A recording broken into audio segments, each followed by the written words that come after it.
Good evening, college football fans, and welcome into this Week 14 update for the college football season. I'm Garrett Green, here to bring you all the latest stats and information about college football. And this week, Week 14, was championship week, and you had two teams looking to win their conferences to get into the BCS National Championship game in Auburn and Oregon. We will see how they did first, starting with number 1 Oregon playing number 19 South Carolina in the SEC Championship game. This is a game where South Carolina was able to pull within 7 with 16 seconds left in the second quarter. However, 2 plays later, Cam Newton throws a 51-yard Hail Mary. It is tipped in the end zone and caught by Darvin Adams. That would put Auburn up 28-14, and it is all Auburn after that as they go on to win 56-17. Cam Newton, in his final game before final Heisman voting, had 6 total touchdowns. He goes 17 of 28 for 335 yards and 4 touchdowns. Also had 14 carries for 73 yards and 2 touchdowns. So a fantastic last game for him, and we will see how the Heisman Trophy voting turns out this coming Saturday. Now, the other team looking to get their spot in the national championship game was number 2 Oregon, playing Oregon State in the Civil War. And this is a game where Oregon State is actually within 10 points at the beginning of the fourth quarter. However, Oregon is able to rip off 14 straight points, including a LaMichael James 10-yard touchdown. They go on to win 37-20 against Oregon State. LaMichael James in this game goes for 134 yards on 28 carries for 2 touchdowns. He is also one of the Heisman Trophy favorites, so we will see how that will turn out this coming Saturday. These two teams, Auburn and Oregon, though, will meet in the BCS National Championship game on January 10th, and these are two very dynamic offenses. Auburn ranked 6th in total offensive points with 42.7 points a game, but Oregon is ranked first. They average 49.3 points a game. The rushing numbers are very similar. Auburn averages 287.2, Oregon averages 303.5, and the key difference here, Auburn gives up an average of 24.5 points a game. Oregon only gives up 18.4. That is good for 14th in the NCAA. Now, granted, Auburn did play what some would consider a more difficult schedule going through the SEC, but that does not take away from what Oregon has done this year. A fantastic year for them, and it will surely be a shootout in the national championship game on January 10th. Now on to the Big 12 championship game, where you had number 9 Oklahoma playing number 13 Nebraska.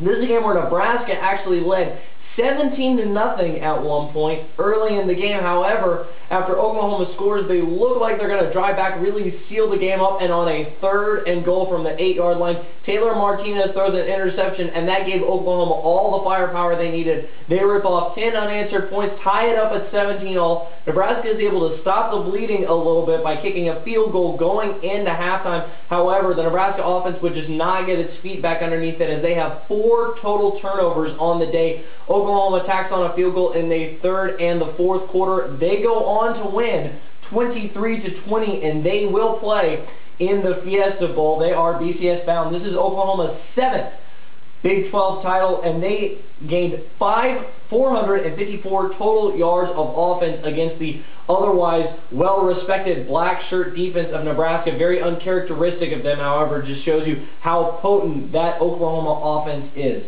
On to the ACC Championship game, which featured number 15 Virginia Tech playing number 21 Florida State. This is a game where Virginia Tech was only up 21-17 at the half. However, they scored 14 unanswered points at the beginning of the 3rd quarter, and that was all that they needed to widen the berth as they go on to win 44-33. Those 44 points are the most scored in ACC Championship game history. And Virginia Tech, this is a great story for them. This is a team that started off losing their first 2 games of the season to Boise State and then to James Madison and nobody, and everybody considered their season over. However, they have managed to string together 11 straight wins and are headed to the Orange Bowl, so a great job by the Virginia Tech Hokies. Tyrod Taylor on this day goes 18 of 28 for 263 yards and 3 touchdowns. Also had 11 carries for 24 yards and 1 touchdown.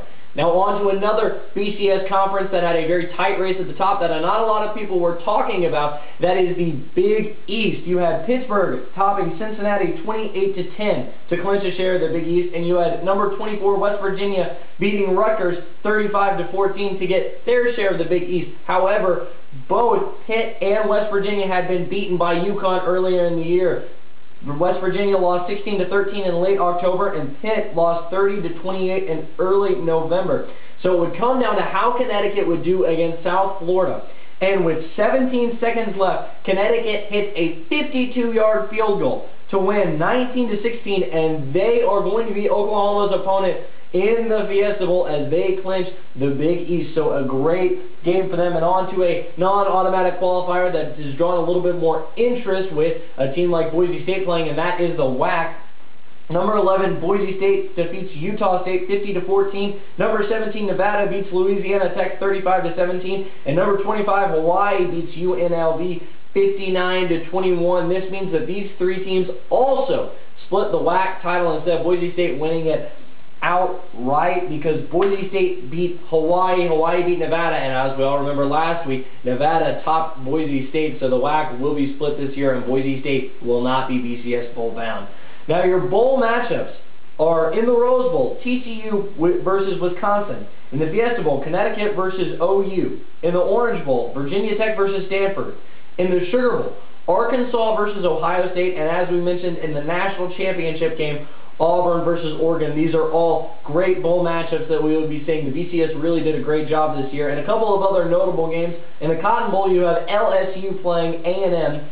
In the Capital One Bowl, it is Alabama versus Michigan State. Michigan State clinching a share of that Big Ten title. They really have a chance to go out and prove themselves against what is still a very good Alabama team in that Capital One Bowl. And a couple of not as good of teams this year, but big-name programs that are playing against each other. Notre Dame will be playing Miami in the Sun Bowl, and Florida will be playing Penn State in the Outback Bowl. So we have a great batch of bowl games to look at. I will be bringing you updates about once every week to keep you updated on how that is going, Heisman Trophy voting, and leading up to the BCS National Championship game. So keep checking in, and we will very shortly shift our focus to the National Football League as it comes down to the playoff run there. Until then, I'm Garrett Green. Have a good evening, and hook 'em horns.